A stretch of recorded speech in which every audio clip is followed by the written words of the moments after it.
ਚੜ੍ਹਦੀ ਕਲਾ time TV ਦੇਖ ਰਹੇ ਸਾਰੇ ਦਰਸ਼ਕਾਂ ਦਾ ਵੱਲ ਪੰਜਾਬੀ ਨਿਊਜ਼ ਦੇ ਵਿੱਚ ਸਵਾਗਤ ਹੈ। ਮੈਂ ਤੁਹਾਡੇ ਨਾਲ ਰਿਦਮ। ਖਬਰਾਂ ਦੀ ਸ਼ੁਰੂਆਤ ਕਰਨ ਤੋਂ ਪਹਿਲਾਂ ਇੱਕ ਨਜ਼ਰ ਮਾਰਦੇ ਹਾਂ ਕੁਝ ਖਾਸ ਹੈਡਲਾਈਨਸ ਤੇ।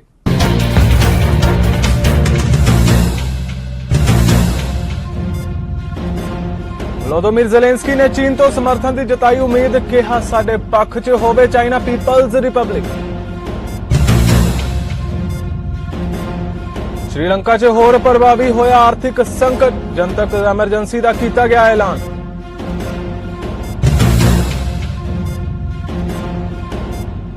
चीन ने किया ऐलान, म्यांमार का समर्थन रखणगे जारी।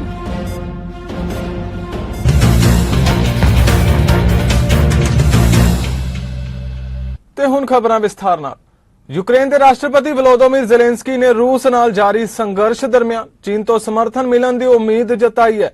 ज़ेलेंस्की ने मीडिया नाल गलबात करते हुए कहा कि मैं चाहता हाँ कि चाइना पीपल्स रिपब्लिक साडे पक्ष विच होवे, पर यह उन्हां दी इच्छा ते निर्भर करदा है। उन्होंने अगे भी कहा कि चीन ते अमरीका दरमियान सीधा गलबात के बिना अजिहा कुछ हो पाना मुश्किल है। रिपोर्ट मुताबिक ज़ेलेंस्की ने कहा कि उन्हों का देश दुनिया के बाकी प्रमुख देशों तो उम्मीद करता है कि रूस नाल युद्ध नूं खत्म करने लई कोई समझौता हुंदा है तां ओह यूक्रेन की सुरक्षा का पूरा ध्यान रखण की वचनबद्धता नूं निभाउणगे। श्रीलंका के राष्ट्रपति गोटाबाया राजपक्षे ने टापू देश के इतिहास के सब तो वड्डे आर्थिक संकट नूं लैके देश भर च विरोध प्रदर्शनां दरमियान देश व्यापी जनतक एमरजेंसी लगाउण दा ऐलान किया है। राजपक्षे ने बीते दिनी देर रात एक विशेष गजट नोटिफिकेशन जारी करके श्रीलंका च 1 अप्रैल तो तुरंत प्रभाव नाल जनतक एमरजेंसी लागू करने का ऐलान किया। राष्ट्रपति ने एक गजट नोटिफिकेशन च यह भी कहा कि मेरी राय विच श्रीलंका च जनतक एमरजेंसी लगाउणा जनतक सुरक्षा प्रणाली दे नाल नाल भाईचारिਆਂ ਨੂੰ ਜ਼ਰੂਰੀ ਵਸਤਾਂ ਤੇ ਸੇਵਾਵਾਂ ਦੀ ਸਪਲਾਈ ਨੂੰ ਬਣਾਏ ਰੱਖਣ ਦੇ ਹਿੱਤ ਵਿੱਚ ਹੈ। चीन ने ऐलान करते हुए कहा है कि वह हर हालात च गुआढ़ी देश म्यांमार का समर्थन करना जारी रखेगा। म्यांमार के पिछले साल तख्ता पलट करके सत्ता ते कब्जा होने वाली फौज के समर्थन च चीन वालों यह ताजा बयान आया है। चीन की सरकारी समाचार एजेंसी मुताबिक विदेश के मंत्री वांग यी ने म्यांमार के अपने बराबर वुना मांग लिवन नूं शुक्रवार नूं कहा कि चीन ने गुआढ़ियों के प्रति अपनी विदेश नीति च म्यांमार नूं हमेशा महत्वपूर्ण स्थान दिता है ਤੇ ਉਸ ਦੇ ਨਾਲ ਸਹਿਯੋਗ ਤੇ ਆਦਾਨ ਪ੍ਰਦਾਨ ਵਧਾਉਣਾ ਚਾਹੁੰਦਾ ਹੈ।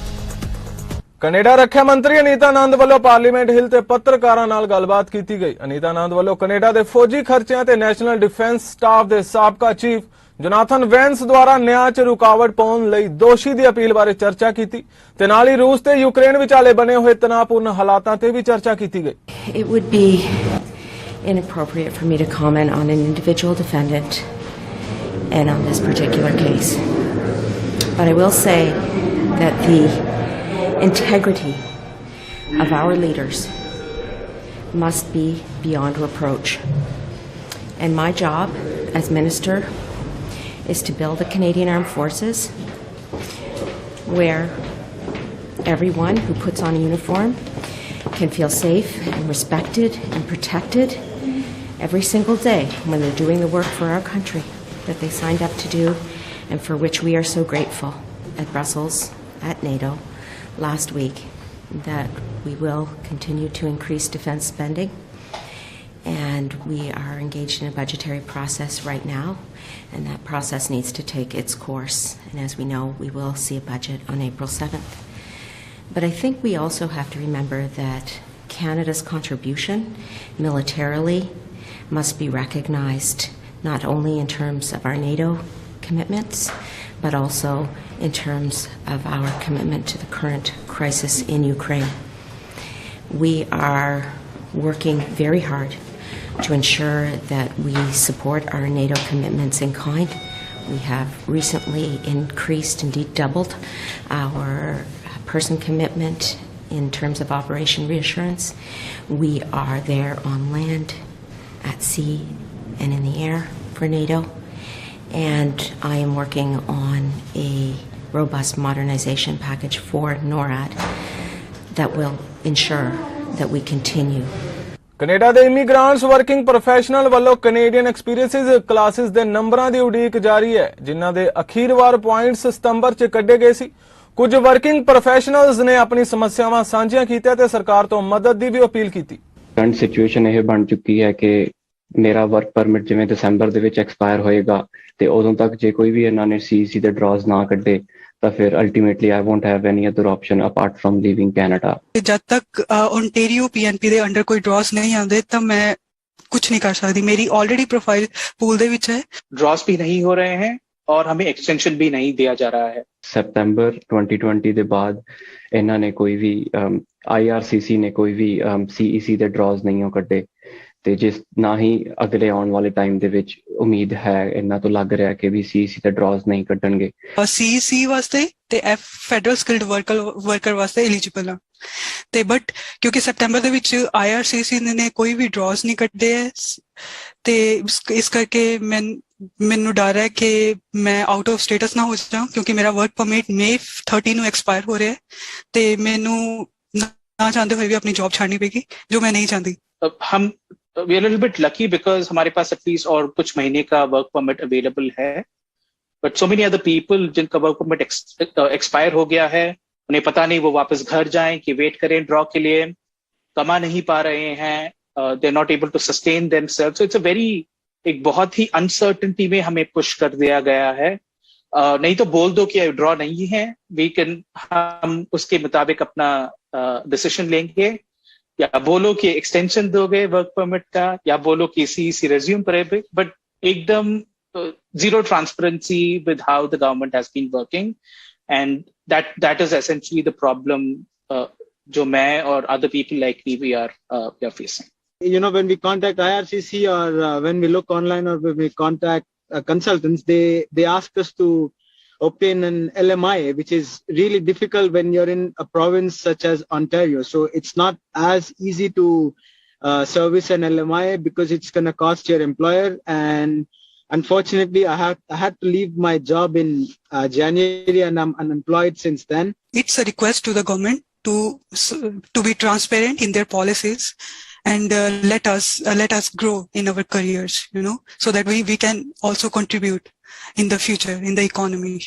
ਮੇਰੀ ਫੈਬਰੂਰੀ ਦੇ ਵਿੱਚ ਮੇਰੇ ਆਲਰੇਡੀ 5 ਪੁਆਇੰਟ ਘਟ ਚੁੱਕੇ ਨੇ ਮੇਰੀ ਏਜ ਕਰਕੇ। ਮੈਂ 31 ਇਅਰਸ ਦਾ ਹੋ ਗਿਆ ਤੇ ਐਜ਼ ਯੂ ਏਜ ਤੁਹਾਡੇ 5 ਪੁਆਇੰਟ ਘਟਦੇ ਰਹਿੰਦੇ ਨੇ ਤੇ ਜੇ ਇਹਨਾਂ ਨੇ ਨੈਕਸਟ ਈਅਰ ਤੱਕ ਕੋਈ ਵੀ ਇਹਨਾਂ ਨੇ ਡਰਾ ਨਾ ਕੱਢਿਆ ਤੇ I can't afford to lose another 5 points. ਮੇਰੀ ਵਾਈਫ ਤੇ ਮੇਰੇ ਅਸੀਂ ਦੋਨਾਂ ਦੇ ਸਾਡੇ 5 ਪੁਆਇੰਟ ਘਟ ਜਾਣਗੇ ਤੇ I can't afford to lose more point. Canada 'ਚ ਵਸਦੇ ਭਾਰਤੀ ਮੂਲ ਦੇ ਲੋਕਾਂ 'ਚ ਵੱਡੀ ਗਿਣਤੀ ਪੰਜਾਬ ਨਾਲ ਸੰਬੰਧਿਤ ਲੋਕਾਂ ਦੀ ਵੀ ਹੈ, ਪਰ ਜਦੋਂ ਉਹਨਾਂ ਨੇ ਪੰਜਾਬ ਆਉਣ ਜਾਣ ਲਈ ਹਵਾਈ ਸਫ਼ਰ ਕਰਨਾ ਹੁੰਦਾ ਤਾਂ ਉਹਨਾਂ ਨੂੰ ਦਿੱਲੀ 에ਅਰਪੋਰਟ ਤੱਕ ਜਾਣ ਲਈ ਫਲਾਈਟ ਹੀ ਲੈਣੀ ਪੈਂਦੀ ਹੈ ਅਤੇ ਉੱਥੋਂ ਅੱਗੇ ਪੰਜਾਬ ਜਾਣ ਲਈ 8-10 ਘੰਟਿਆਂ ਦਾ ਹੋਰ ਸੜਕੀ ਸਫ਼ਰ ਕਰਨਾ ਉਹਨਾਂ ਦੀ ਮਜਬੂਰੀ ਬਣ ਜਾਂਦਾ ਹੈ।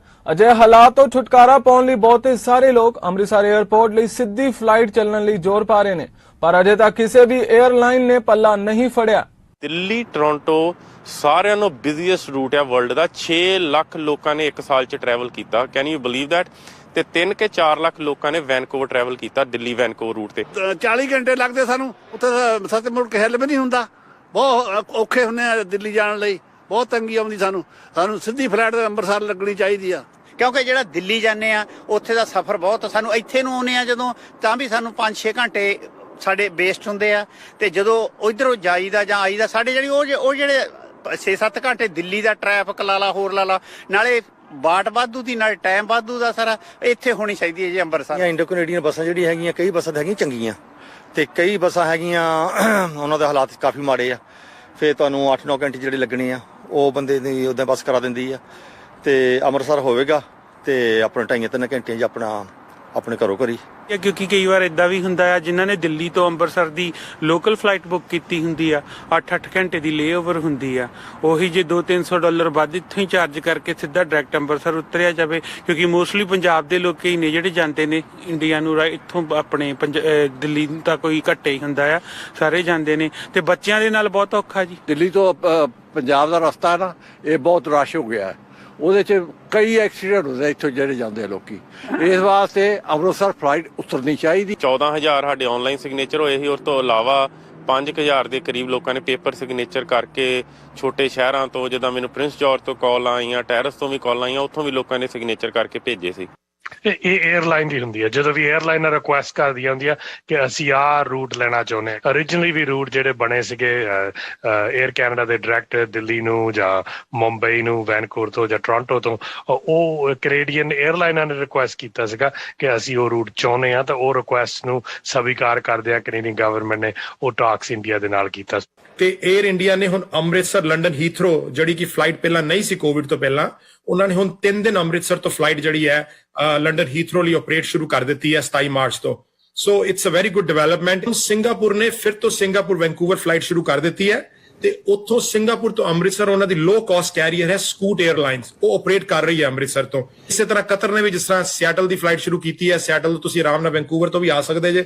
ਸੋ ਸਾਨੂੰ ਇਹ ਉਮੀਦ ਹੈ ਕਿ ਹੋਰ 에ਅਰਲਾਈਨਸ ਜਿਹੜੀਆਂ ਨੇ ਇਹ ਰੂਟ ਨੂੰ ਦੇਖ ਰਹੀਆਂ ਨੇ, ਉਹ ਡਿਮਾਂਡ ਵੀ ਦੇਖ ਰਹੀਆਂ ਨੇ। ਸੋ ਜ਼ਰੂਰ ਸਾਨੂੰ ਅਗਲੇ 6 ਮਹੀਨਿਆਂ 'ਚ ਕੋਈ ਨਾ ਕੋਈ ਇਹਦਾ ਹੱਲ ਜਿਹੜਾ ਹੈ ਤਾਂ ਜੋ ਦਿੱਲੀ ਥਾਣੀ ਨਾ ਜਾਣਾ ਪਵੇ, ਸਮਾਨ ਚੁੱਕੋ, ਇਮੀਗ੍ਰੇਸ਼ਨ ਕਰਾਓ, ਉਹ ਖੱਜਲ ਖੁਆਰੀ ਖਤਮ ਹੋਏਗੀ। ਦੇਖੋ, ਮੈਂ ਕੋਈ ਮੌਕਾ ਛੱਡਦਾ ਨਹੀਂ। ਮੈਂ ਹਾਈ ਕਮਿਸ਼ਨਰ ਬਜ਼ਾਰੀਆ, ਇੰਡੀਆ ਦੇ high commissioner Canada, just last week ਉਹਨਾਂ ਨੂੰ ਮਿਲਿਆ ਸੀ। ਉੱਥੇ ਵੀ ਮੈਂ ਰੇਜ਼ ਕੀਤਾ ਸੀਗਾ ਉਹਨਾਂ ਦੇ ਨਾਲ ਵੀ ਤੁਸੀਂ ਜ਼ਰੂਰ ਇਸ ਨੂੰ ਇਨੀਸ਼ੀਏਟ ਕਰੋ, ਪਰ ਉਹ ਵੀ ਕਹਿੰਦੇ ਅਗੇਨ ਉਹਨਾਂ ਦੇ ਵਿੱਚ ਵੀ ਇਹ ਕਹਿੰਦੇ Air India is a private airline, ਪਰ ਅਸੀਂ ਕਰਾਂਗੇ, ਸਾਨੂੰ ਪਤਾ ਡਿਮਾਂਡ ਉੱਤੇ ਹੈਗੀ ਆ ਔਰ ਉਹਨਾਂ ਕੋਈ ਕਿਹਾ ਕਿ ਸਾਡੇ ਕੋਲ ਕੋਈ ਰੋਕ ਨਹੀਂ। ਅੱਜ ਟਰਕਿਸ਼ ਐਂਬੈਸਡਰ ਮੇਰੇ ਕੋਲ ਆਏ ਸੀਗੇ, ਉਹਨਾਂ ਨੂੰ ਵੀ ਮੈਂ ਸੇਮ ਹੀ ਉਪਰਾਲਾ ਵਾਸਤੇ ਔਰ ਬੇਨਤੀ ਕੀਤੀ, ਆਲਦੋ ਉਹਨਾਂ ਕੋਲ ਡਾਇਰੈਕਟ ਨਹੀਂ ਹੋਣਾ ਕਿਉਂਕਿ ਉਹਨਾਂ ਦਾ ਆਬਵੀਅਸਲੀ ਥਰੂ ਟਰਕੀ ਹੋਣਾ, ਪਰ ਅਗੇਨ ਇੱਕ ਰਾਹ ਹੋਰ ਖੁੱਲ ਜਾਂਦਾ, ਹੋਰ ਈਜ਼ੀਅਰ ਹੋ ਜਾਂਦਾ ਕਿ ਲੋਕਾਂ ਨੂੰ ਜਿਹੜੀ ਐਂਡ ਡੈਸਟੀਨੇਸ਼ਨ। ਮੈਂ ਈਵਨ ਇਹ ਵੀ ਐਨਕਰੇਜ ਕੀਤਾ 에ਅਰ ਕੈਨੇਡਾ ਨੂੰ ਕਿ ਜਿੰਨਾ ਚਿਰ ਉਹ ਫੁੱਲ ਰੂਟ ਨਹੀਂ ਤਾਂ ਐਟਲੀਸਟ ਕੋਡ ਸ਼ੇਅਰ ਕਰ ਲੈਣ 에ਅਰ ਇੰਡੀਆ ਦੇ ਨਾਲ। 에ਅਰ ਇੰਡੀਆ ਕਦੀ ਵੀ ਦਿੱਲੀ ਤੋਂ ਵੈਨਕੂਵਰ ਨਹੀਂ ਆਈ ਸੀ ਅੱਜ ਤੱਕ। ਸੋ ਲੋਕਡਾਊਨ ਦੇ ਦੌਰਾਨ ਜਦੋਂ ਉਹਨਾਂ ਨੇ special flights Vande Bharat mission ਦੇ ਅੰਡਰ ਚਲਾਈਆਂ ਤੇ ਉਹਨਾਂ ਨੇ ਵੇਖਿਆ ਕਿ ਇਸ ਰੂਟ ਤੇ ਬਹੁਤ ਜ਼ਿਆਦਾ ਟ੍ਰੈਫਿਕ ਹੈਗਾ ਵਾ। ਸੋ ਉਸ ਟ੍ਰੈਫਿਕ ਨੂੰ ਵੇਖਦੇ ਹੋਇਆਂ ਵੀ ਹੁਣ ਆਈ ਥਿੰਕ ਅੱਜ ਕੱਲ੍ਹ ਉਹ 3 ਦਿਨ 에ਅਰ ਇੰਡੀਆ ਆ ਰਹੀ ਆ ਤੇ 4 ਦਿਨ ਇੱਧਰੋਂ 에ਅਰ ਕੈਨੇਡਾ ਜਾ ਰਹੀ ਆ। ਸੋ ਟੋਟਲ 7 ਦਿਨ ਫਲਾਈਟਸ ਹੈਗੀਆਂ ਆਪਣੇ ਕੋਲ ਵੈਨਕੂਵਰ ਟੂ ਦਿੱਲੀ। ਸੋ ਇਸੇ ਤਰ੍ਹਾਂ ਹੀ ਅਸੀਂ ਮੰਗਦੇ ਆ ਕਿ ਤੁਸੀਂ ਪਰਮਾਨੈਂਟ ਨਾ ਕਰੋ, ਇੱਕ ਵਾਰੀ seasonal flight as a seasonal flight November ਚੋਂ ਸਟਾਰਟ ਕਰਕੇ ਦੇਖ ਲਓ, ਉਹਦੀ ਪਪੂਲੈਰਿਟੀ ਦਾ ਤੁਹਾਨੂੰ ਆਪੇ ਪਤਾ ਲੱਗ ਜਾਊਗਾ। ਅਲਬਰਟਾ ਦੇ ਪ੍ਰੀਮੀਅਰ ਜੇਸਨ ਕੈਨੀ ਵੱਲੋਂ ਇੱਕ ਨਿਊਜ਼ ਕਾਨਫਰੰਸ ਕੀਤੀ ਗਈ ਜਿੱਥੇ ਉਹਨਾਂ ਪ੍ਰੋਵਿੰਸ ਦੀਆਂ 에ਅਰ ਐਂਬੂਲੈਂਸ ਸੇਵਾਵਾਂ ਦਾ ਸਮਰਥਨ ਕਰਨ ਲਈ ਲਗਭਗ $3 ਮਿਲੀਅਨ ਦੇ ਫੰਡ ਦੀ ਘੋਸ਼ਣਾ ਕੀਤੀ। ਜੇਸਨ ਕੈਨੀ ਵੱਲੋਂ ਆਪਣੀ ਸਰਕਾਰ ਦੀ ਯੋਜਨਾਬੰਦ ਈਂਧਨ ਟੈਕਸ ਦੀ ਕਟੌਤੀ ਤੇ ਵੀ ਚਰਚਾ ਕੀਤੀ ਗਈ। Longer than acceptable wait times in many cases, and that's why Alberta's government, listening to Albertans, has put in place an action plan to improve EMS services and expand them right across the province. We did so in this year's balanced budget, the first balanced budget in 14 years, with a $64 million increase in annual funding for EMS, including a $28 million increase in support for ground and helicopter air ambulance services. We've also appointed a task force co-chaired by MLAs Tracy Allard and R.J. Sigurdsson, together with the involvement of MLA Tani Yao, himself is a former paramedic, and many experts in the field, to advise the Department of Health on how to fix some of the problems that exist in our EMS system, and they're already taking action. I know Minister Copping will detail that. But we know that in this community and in Fort Mac, when I'm in this part of the province, partly because I've got family roots here in the Hat going back 100 years, and also I grew up in a small prairie village in southern Saskatchewan, and so we always felt like when we were visiting the Hat, we were going to the big smoke. It was a big deal. So I know how very well personally from my childhood what an important role the medical services in Medicine Hat play for people in this entire region. And that is why I'm so excited to be here today. Let me begin, though, just with a word of gratitude on behalf of Albertans for the fantastic work behind Medicine Hat-based helicopter airlift operation HALO, which for many years has saved lives. Together with STARS across most of the province and HERO up in, of course, the Fort McMurray, northeastern Alberta region and Wood Buffalo. These are organizations that started as volunteer, non-profit charities, have been supported year in and year out, good times and bad, by local communities through huge voluntary contributions and great professionalism by the medical professionals who staff these air ambulance operations. And they literally do save lives. In this big far-flung province where so much of our economic and social activity happens far beyond the reach of our big cities, we need air ambulance services, first-class air ambulance services that can get to people when they're facing a medical emergency and get them the best quality health care in a hurry. And that's exactly what you do. I understand that last year, Halo in 2019-2020 flew 38 missions, so every year, dozens of times, this helicopter lifts off and goes somewhere in southeast Alberta to help save lives, and lives truly are saved as a result. I also want to thank the brilliant folks over at STARS and Hero up in Fort McMurray, and I know many of them will be listening in, including I'd like to give a shout out to Mayor Sandy Bowman, who has raised these important issues with us. Now, Vancouver 'ਚ British Columbia ਦੇ premier John ਹੋਰਗਨ ਨੇ BC ਵਿੱਚ hydrogen ਦਫ਼ਤਰ ਬਣਾਉਣ ਦਾ ਐਲਾਨ ਕੀਤਾ ਹੈ ਜੋ ਹਾਈਡਰੋਜਨ ਉਦਯੋਗ 'ਚ ਨਿੱਜੀ ਨਿਵੇਸ਼ ਨੂੰ ਉਤਸ਼ਾਹਿਤ ਤੇ ਤਾਲਮੇਲ ਕਰੇਗਾ। ਦੱਸਦੇ ਕਿ ਦਫ਼ਤਰ ਦੀ ਸਿਰਜਣਾ ਸੂਬੇ ਦੀ ਹਾਈਡਰੋਜਨ ਰਣਨੀਤੀ ਦਾ ਹਿੱਸਾ ਹੈ ਜਿਸ ਦਾ ਐਲਾਨ 2021 ਵਿੱਚ ਬ੍ਰਿਟਿਸ਼ ਕੋਲੰਬੀਆ 'ਚ ਗ੍ਰੀਨ ਹਾਊਸ ਗੈਸਾਂ ਦੇ ਨਿਕਾਸ ਨੂੰ 2050 ਤੱਕ 30% ਤੱਕ ਘਟਾਉਣ ਦੇ ਉਦੇਸ਼ ਨਾਲ ਕੀਤਾ ਗਿਆ ਸੀ। So as a first step towards addressing some of these complex problems, I want to focus on the imperative of ensuring that we do everything we can to put some characteristics around our hydrogen strategy. We, of course, were the first province in the country to have a hydrogen strategy, and it's appropriate that today at the Globe Conference we announced the creation of the BC Hydrogen Office, which will be a standalone hydrogen group within government to provide one-stop shopping for those who want to invest in British Columbia, to take advantage of our competitive pieces here, whether it be access to natural gas, access to clean electricity, and a range of other innovations that we have at our disposal here that the sector, those who want to invest in hydrogen, have been looking at for some time. The creation of the office will allow us to create a regulatory framework that currently does not exist, and we're hopeful that British Columbia will be leaders in the country in developing that framework so that those who want to invest here understand the guideposts, understand the challenges, and of course the opportunities. Minister Callum will talk a little bit about how he and Minister Bruce Ralston will collaborate between our energy sector and our jobs and innovation sector within government to make the office work. But in essence, it's streamlining the decision-making processes, it's streamlining permitting to make sure, of course, we're protecting the public interest, which is the objective and obligation of government, but doing so in a way that will provide one-stop shopping for those who want to invest here to assist us in reducing our greenhouse gas emissions. It's our expectation that we will be able to reduce 30% of our emissions by 2050 just through the development of our hydrogen strategy. That's 30% more than we would have been able to do otherwise, but we still have an awful lot of work to do.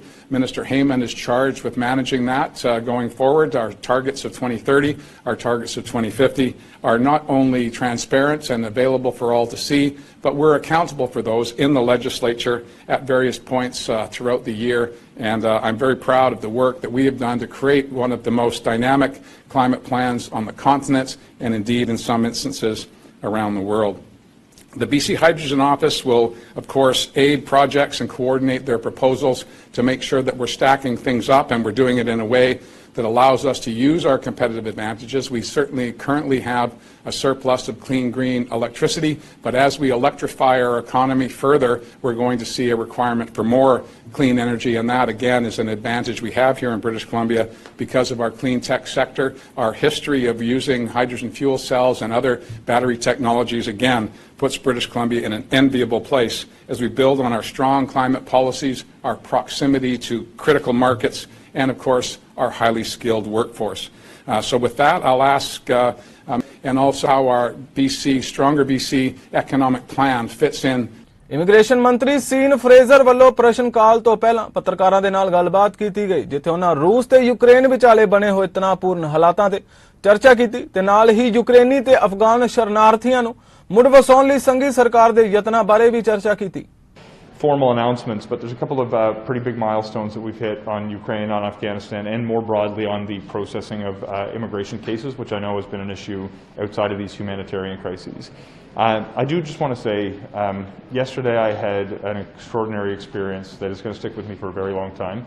I was on hand at Pearson International Airport while we welcomed a cohort of nearly 300 Afghan refugees who've come through Tajikistan. And what makes this particular cohort notable, other than the journey they've been through, is we now have more than 10,000 Afghan refugees who've landed in Canada and are safe here. One of the things that really had the importance of this sink home for me was the fact that I live in a town that has a little less than 10,000 people. To think that the town of New Glasgow now has been replicated across Canada with people who've given second leafs on life is an extraordinary thing. And when I saw families coming down with children who were the same age as my own kids, I got a 6-year-old at home, I got a little guy who's about to turn 9 months old, to see families coming down the steps of this airplane saying thank you to Canada gives me faith that we're doing something that is worth doing and gives me faith that we're on the right track. A couple of updates that I wanted to share with everybody. Before I get into the numbers, there's a few specific things that have taken place this week that I think are really important around settlement supports and around biometrics, both the rules and the resources that are in the region.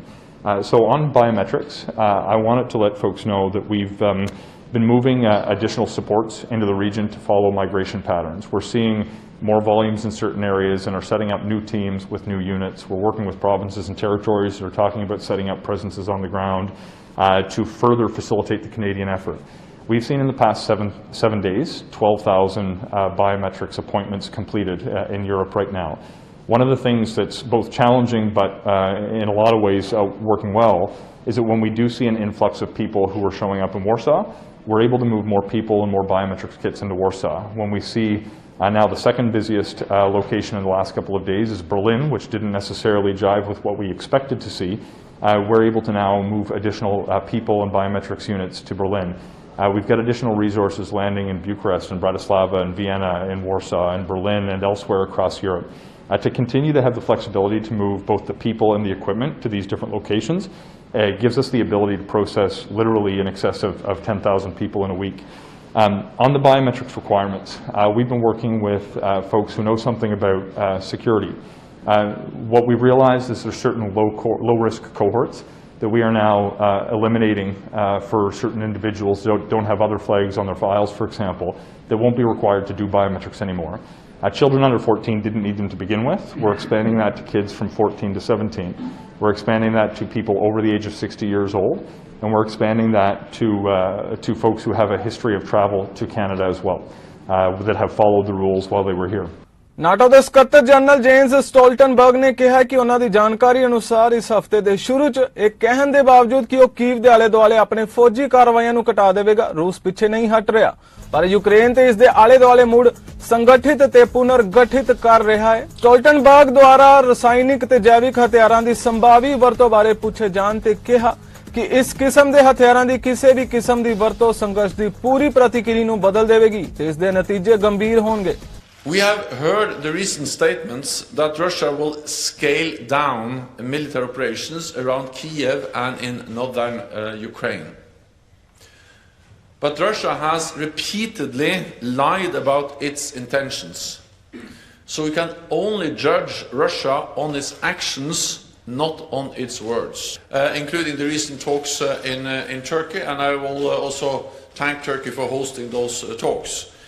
At the same time, it is obvious that we have seen little willingness from the Russian side to find a political solution. What we see is a continued military invasion of Ukraine. We see continued shelling of cities, and we see that Russia are repositioning some of their troops, moving some of them around, most likely to reinforce their efforts in the Donbas region. So we need to judge Russia on their actions, not on their words, and it remains to be seen whether there is any real willingness from the Russian side to find a political solution. Let me add one more thing, and that is that, of course, there is a close link between what is going on the battlefield and what is going on around the negotiating table. And NATO allies provide support to Ukraine to also strengthen their position at the negotiating table. I'll be very careful speculating too much about the likelihood, but what I can say is that any use of chemical weapons will be a blatant violation of international law. It will change the nature of the whole conflict, and NATO allies have also made it very clear that, of course, that will have severe consequences. NATO allies have also provided some support to Ukraine to help protect against chemical and biological warfare, protective equipment, equipment to detect and identify a chemical attack. But on the likelihood, I will not speculate. I will only say that any use of chemical weapons will be absolutely unacceptable. ਫਿਲਹਾਲ world Punjabi news ਵਿੱਚ ਇੰਨਾ ਹੀ। ਹੋਰ ਤਾਜ਼ਾ ਖਬਰਾਂ ਲਈ ਤੁਸੀਂ ਵੇਖਦੇ ਰਹੋ ਚੜ੍ਹਦੀ ਕਲਾ ਟਾਈਮ ਟੀਵੀ। ਮੈਨੂੰ ਦਿਓ ਆਗਿਆ। ਧੰਨਵਾਦ।